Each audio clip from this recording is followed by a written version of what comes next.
मानकी अपने आप से कुछ बातें। मानकी का श्याम से परिचय।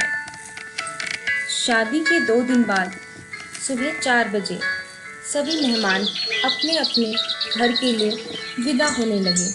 उसकी छोटी ननद, बड़ी जेठानी, उनके बच्चे जो शहर में रहते थे वो भी सुबह ही जा रहे थे।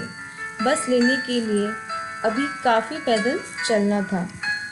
सभी अपनी अपनी तरह से उसे समझा रहे थे। अपने सास ससुर का ठीक से ख्याल रखना, वो बूढ़े हो चुके हैं, अब खेत में काम नहीं कर सकते, घर खेत अब सब तुझे ही संभालना है, हम तो कभी कभार ही आएंगे। उनकी हर आज्ञा का पालन करना। अब मानकी को खेत दिखाने थे ताकि वो खेतों के बारे में जान सके और काम में हाथ बटा सके। मानकी की सास ने अपने बेटे श्याम, मानकी के पति, को कहा, चल दुल्हनी को गाड़ा कुनाला दिखा लाते हैं और कुछ जानवरों के लिए घास भी ले आते हैं। तब मानकी शादी के बाद अपने पति श्याम से पहली बार मिली, पर दोनों ने कोई बात नहीं की। घर में लोग भी कम हो गए थे। वो तीनों ही खेतों की ओर निकल पड़े। सास बूढ़ी थी तो घास के लिए डोका, घास इकट्ठा करने के लिए बांस की बनी एक तरह की टोकरी और आसी यानी दराती मानकी ने पकड़ ली। सास उसे हर खेत के बारे में बता रही थी। इसमें धान अच्छे उगते हैं, इसमें मड़ुआ, इसमें गेहूँ, किसमें कब बुआई करनी है, कब काटना है, कौन सा खेत कब किससे उन्होंने खरीदा था, और भी काफ़ी सारी बातें। मानकी सब ध्यान से सुन रही थी और सब याद रखने की कोशिश कर रही थी, जैसे बोर्ड परीक्षा का पाठ्यक्रम हो। सारी बातें सास जोर जोर से बोल रही थी क्योंकि उन्हें लग रहा था मानकी को ठीक से सुनाई नहीं देता। सास ने मन ही मन सोचा, अब क्या कर सकते हैं, बहू बहरी आ गई है घर।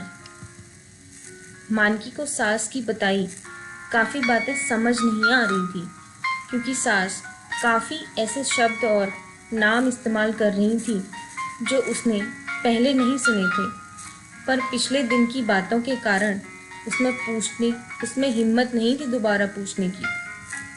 बूढ़े लोग केवल पहाड़ी भाषा ही जानते थे और पहाड़ी भाषा में लगभग हर पट्टी ब्लॉक की दूरी में कुछ शब्दों में अंतर आ जाता है। मानकी के मायके और ससुराल में काफ़ी दूरी थी तो काफ़ी शब्दों का अंतर था।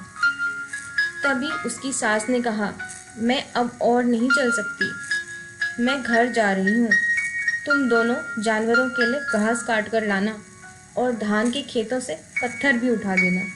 यह कहकर सास घर की ओर चल दी। श्याम काफ़ी धीर गंभीर स्वभाव का था।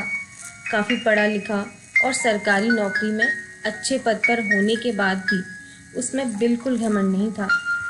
वह जब भी घर पर होता घर के सभी काम करता और खेतों पर भी सारा काम करता, बुआई गुड़ाई से लेकर घास काटना और खेतों में गोबर डालना।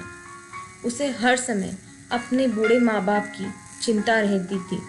वह उनसे बहुत प्यार करता था, उन्हें कोई भी कष्ट नहीं होने देना चाहता था। मानकी और श्याम मिलकर घास काटने लगे और धान के खेत से पत्थर उठाने लगे।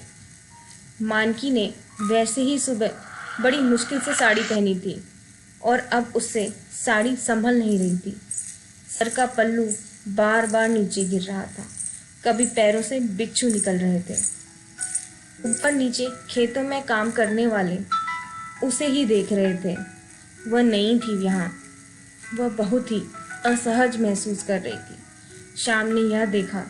उसका ध्यान इन सब बातों से हटाने के लिए वह मानकी से उसकी पढ़ाई के बारे में पूछने लगा।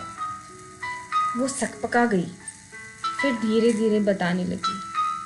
फिर दोनों ने कुछ देर पढ़ाई, स्कूल और अपने दोस्तों के बारे में बातें की। मानकी अब थोड़ा सहज महसूस कर रही थी। उससे कोई अच्छे से बात कर रहा था, उसके बारे में, उसकी पसंद की बात कर रहा था। शाम हो गई थी, दोनों घर पहुंच गए। अगली सुबह मानकी को मायके जाना था पग फेरे के लिए। मानकी इतनी ज़्यादा खुश थी कि रात भर उसे नींद ही नहीं आई।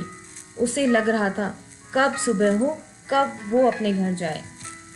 उसे तो जैसे याद ही नहीं था उसे ससुराल भी वापस आना है। सुबह दोनों 4 बजे उठकर नहा धोकर तैयार हो गए। उसके पैर जमीन पर नहीं थे। दोनों सास ससुर को प्रणाम कर पैदल निकल पड़े बस पकड़ने के लिए। पैदल चलते हुए मानकी शाम को अपने भाई बहन, गाय भैंस, बकरी के बारे में बहुत सारी बातें बता रही थी। शाम ध्यान से उसकी सारी बातें सुन रहा था। उसे शाम से बात करना अच्छा लग रहा था। उसने शाम से पूछा, आपकी बकरी का क्या नाम है और बछड़े का? शाम उसकी तरफ देखकर मुस्कुराया पर कोई उत्तर नहीं दिया। शाम उम्र में मानकी से 10 साल बड़ा था। वो ये सब मानकी का बचपना समझ रहा था। शाम से कोई उत्तर न पाकर मानकी चुप हो गई। कुछ दूर चलने पर एक माता का मंदिर था। वो दोनों कुछ देर वहाँ एक पेड़ के नीचे बैठ गए। मानकी को चुप देख श्याम ने कहा, हमारी बकरी नहीं है। गाय का नाम लक्ष्मा और बछड़े का नाम लच्छू है। दोनों ये सुनकर हंसने लगे। कुछ देर बैठने के बाद अब दोनों चलने लगे। मानकी रास्ते में आने वाले हर पेड़ पत्थरों का नाम श्याम को बता रही थी।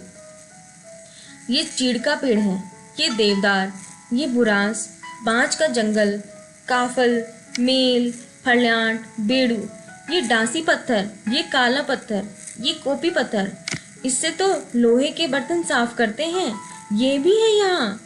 ये खड़िया, ये रुंझुना पत्थर, ये पानी में तैरता है और इसमें एक ओर से बोलने पर दूसरी ओर से आवाज़ आती है, और न जाने कितनी सारी बातें। रास्ते में पड़ने वाले गांव, पहाड़ियों के नाम भी श्याम से पूछ रही थी। वो सब के बारे में बता रहा था जैसे कोई इंटरव्यू चल रहा हो।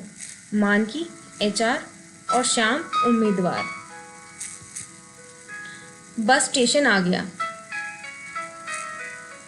मानकी झट से बस में बैठ गई।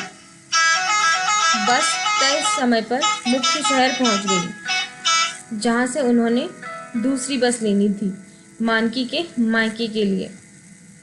दोपहर के 12 बज चुके थे। दोनों ने कुछ नहीं खाया था, घर से भूखे ही चले थे। शाम मानकी को खाना खिलाने एक अच्छे रेस्टोरेंट में ले गया। मानकी शाम से अच्छी तरह घुल मिल गई थी। वहाँ से दूसरी बस लेकर वो मानकी के गांव चल दिए। अभी बहुत चलना था। वहाँ भी मानकी उसे हर पेड़, पत्थर, खेत, गांव और पहाड़ के बारे में बता रही थी। जैसे ही वो लोग गांव के नज़दीक पहुँचे, मानकी की सहेलियाँ, बहनें, भाभियाँ सब दूर से ही टकटकी लगा के देख रहे थे। तब पति पत्नी सबके सामने बात नहीं करते थे और साथ साथ भी नहीं चलते थे। शाम थोड़ा आगे चलने लगा और मानकी उससे 15-20 कदम पीछे चलने लगी। उसके भाई बहन खुशी से चिल्ला रहे थे, दीदी आ गई, दीदी आ गई। वो सबसे मिलकर बहुत खुश हुई। तभी बाजू ने आकर उसे गले लगा लिया। एक अच्छा दोस्त मिलने और मायके पहुंचने की खुशी से मानकी अपनी सारी थकान और पिछले दिन की मायूसी पूरी तरह भूल चुकी थी।